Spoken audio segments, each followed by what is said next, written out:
Watch news देख रहे हैं और मैं हूं आपके साथ खुशी गोस्वामी। इस वक्त की बड़ी और गंभीर खबर बांग्लादेश से सामने आ रही है, जहां सियासी हलचल के बीच पूर्व प्रधानमंत्री शेख हसीना ने अंतरिम सरकार और उनके मुखिया मोहम्मद यूनुस पर बेहद गंभीर आरोप लगाया है। शेख हसीना ने बांग्लादेश में हिंदू अल्पसंख्यकों पर हो रहे लगातार हमलों के लिए सीधे तौर पर यूनुस सरकार को जिम्मेदार ठहराया है। कुछ ऐसे सवाल हैं जो शायद सबके मन में चल रहे हैं। क्या बांग्लादेश में अल्पसंख्यकों पर हो रहे हमले वाकई सरकार की नाकामी है या इसके पीछे कोई सुनियोजित राजनीतिक एजेंडा है? शेख हसीना के आरोपों के बाद सबसे बड़ा सवाल, क्या मोहम्मद यूनुस की अंतरिम सरकार देश को संभाल पाने में असफल हो रही है? यदि सजा पाए आतंकियों को रिहा किया गया है तो क्या यह बांग्लादेश की आंतरिक सुरक्षा के लिए बड़ा खतरा नहीं है? क्या बांग्लादेश में बढ़ती कट्टरता पूरे दक्षिण एशिया के लिए नई चुनौती बन सकती है?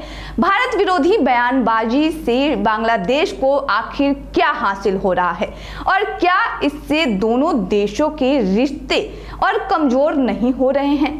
खैर, शेख हसीना का कहना है कि बांग्लादेश में कुछ कट्टरपंथी और उग्र ताकतें खुलेआम हिंसा पर उतर आई है। इन तत्वों ने सिर्फ अल्पसंख्यक समुदाय को ही नहीं बल्कि भारतीय दूतावास, मीडिया संस्थानों और पत्रकारों को भी निशाना बनाया है। हसीना का आरोप है कि यह सब कुछ सरकार की जानकारी में हो रहा है और अंतरिम सरकार ऐसे लोगों को संरक्षण और राजनीतिक शह दे रही है।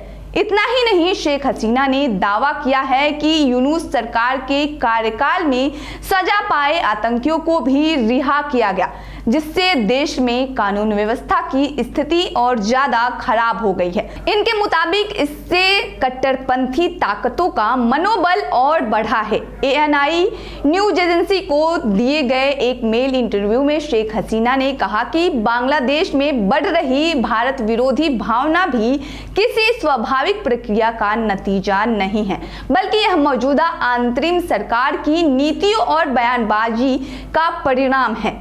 उन्होंने भारत को बांग्लादेश का सबसे भरोसेमंद और पुराना मित्र बताया और कहा कि भारत ने हर संकट के समय बांग्लादेश का साथ दिया है। शेख हसीना ने साफ शब्दों में कहा कि मोहम्मद यूनुस सरकार की नीतियों की वजह से भारत और बांग्लादेश के रिश्तों में खटास आई है। अंतरिम सरकार लगातार भारत के खिलाफ बयान दे रही है, जिससे दोनों देशों के बीच अविश्वास का माहौल बन रहा है। उन्होंने भारतीय राजनयिकों और दूतावासों की सुरक्षा को लेकर जताई जा रही चिंताओं को पूरी तरह सही और जायज बताया। पूर्व प्रधानमंत्री ने यह भी कहा कि बांग्लादेश में अल्पसंख्यकों की सुरक्षा करने में सरकार पूरी तरह नाकाम रही है। हालात इतने गंभीर हैं कि देश में डर और असुरक्षा का माहौल बन चुका है। शेख हसीना ने चेतावनी दी कि यदि बांग्लादेश में बढ़ती कट्टरता और उग्रवाद पर समय रहते काबू नहीं पाया गया तो इसका असर केवल बांग्लादेश तक सीमित नहीं रहेगा, बल्कि पूरे दक्षिण एशिया की शांति और स्थिरता के लिए खतरा बन सकता है।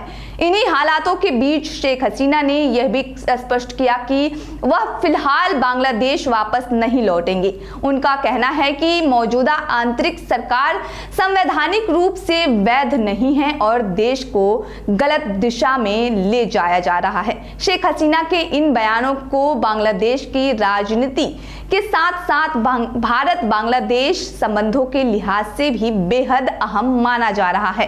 अब देखना होगा कि इन आरोपों पर अंतरिम सरकार क्या जवाब देती है और आने वाले दिनों में हालात किस दिशा में बढ़ते हैं। क्या अंतरिम सरकार को सत्ता में बने रहने का नैतिक और संवैधानिक अधिकार है? भारतीय दूतावास और राजनयिकों की सुरक्षा को लेकर उठ रही चिंताएं कितनी गंभीर है? फिलहाल आप इस मुद्दे पे क्या सोचते हैं, आप क्या राय रखते हैं, हमें कमेंट में जरूर बताइएगा। और ऐसे ही खबर के लिए बने रहिए वॉच न्यूज पर। इस खबर में इतना ही, धन्यवाद।